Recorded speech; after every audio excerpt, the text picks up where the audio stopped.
International. Le mouvement islamiste Hamas, au pouvoir depuis une décennie à Gaza, a cédé ce mercredi 1er novembre à l'autorité palestinienne le contrôle des points de passage vers l'Égypte et Israël, un test majeur pour la mise en œuvre de l'accord de réconciliation interpalestinienne. Il est ni grec à pas de jaune ou de vert. Tout le peuple palestinien est réuni sous le drapeau palestinien, a réagi lors d'une cérémonie le ministre de l'Habitat Moufid Al-Azeneh, en référence aux couleurs des frères ennemis.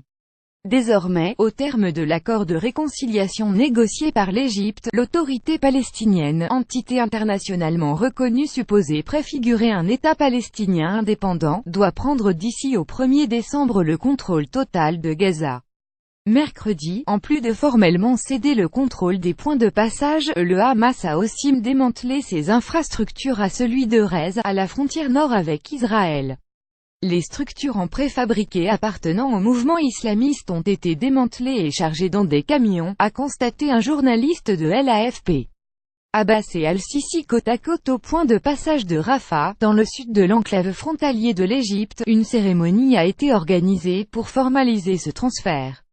Nous avons commencé aujourd'hui, sous la direction du Premier ministre, à exercer nos devoirs en recevant le contrôle de tous les points de passage, a souligné le ministre Al-Azeneh.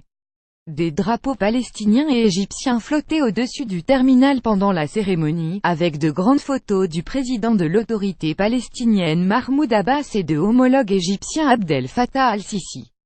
Saïd Khatib via Getty Images. Le Hamas avait pris le pouvoir par la force dans l'enclave palestinienne en juin 2007, au terme d'une quasi-guerre civile avec les membres du Fatah, parti de Mahmoud Abbas et rival politique.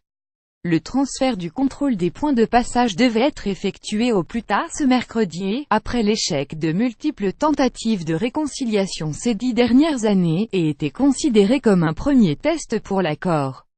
Sa signature le 12 octobre sous médiation égyptienne est intervenue alors que la situation humanitaire pour les 2 millions d'habitants de la bande de Gaza ne cesse d'empirer, avec seulement quelques heures d'électricité par jour et des pénuries d'eau potable. Israël impose un blocus à l'enclave depuis une décennie en citant la nécessité de contrôler le Hamas, qu'il considère ainsi que l'Union européenne et les États sunnites comme une organisation terroriste et contre lequel il a mené 3 guerres depuis 2008.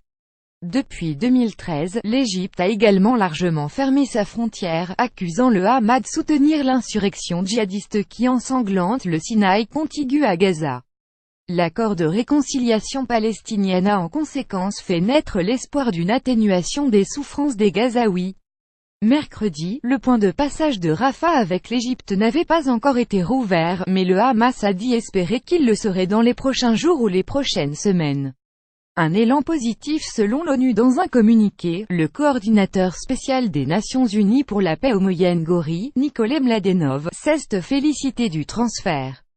Il devrait faciliter la levée des bouclages, tout en répondant aux préoccupations sécuritaires légitimes d'Israël, et permettre de débloquer un soutien international accru pour la reconstruction, la croissance, la stabilité et la prospérité de Gaza, a-t-il souligné. L'élan positif devrait être maintenu et le gouvernement palestinien doit être pleinement habilité à fonctionner à Gaza, a ajouté le coordinateur des Nations Unies sur le territoire. Le gouvernement israélien n'a pas encore réagi au transfert du contrôle des points de passage, mais l'organisme israélien chargé des affaires civiles dans les territoires palestiniens, COGA, a déclaré qu'il rencontrerait des responsables de l'autorité dans les prochains jours. Les principales factions palestiniennes doivent se rencontrer au Caire à la fin du mois pour discuter de la formation d'un gouvernement d'unité. Israël a toutefois prévenu qu'il rejetterait tout gouvernement d'unité comprenant le Hamas, tant que le mouvement islamiste ne désarme pas et ne reconnaît pas le droit à l'existence d'Israël. L'Organisation de libération de la Palestine OLP dirigée par Abbas a reconnu Israël, au contraire du Hamas. Lire aussi: un chauffeur palestinien restitue $10 000 à un juif religieux. Les États sunnites se retirent de l'UNESCO accusant l'institution d'être anti-israélienne. 2 objectifs que Macron devra atteindre pour espérer relancer le processus de paix. Pour suivre les dernières actualités en direct sur le HuffPost, cliquez ici. Tous les matins, recevez gratuitement la newsletter du HuffPost. Retrouvez-nous sur notre page Facebook. À voir également sur le HuffPost. Plus autorité palestinienne, le Hamas international. Moine aura envoyé une correction.